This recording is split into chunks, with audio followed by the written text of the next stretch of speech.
Doctor Irfan BMOH Nagrakata যেভাবে দড়ির ওপর রোপ করে তিনি ঝুলে ঝুলে গিয়ে বন্যা পীড়িত মানুষের পাশে দাঁড়িয়ে চিকিৎসা করেছেন, তাকে তো রাষ্ট্রপতি পুরস্কার দেওয়া উচিত।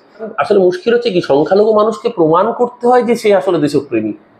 সংখ্যালঘু মানুষকে কেন প্রমাণ করতে হবে আলাদা করে?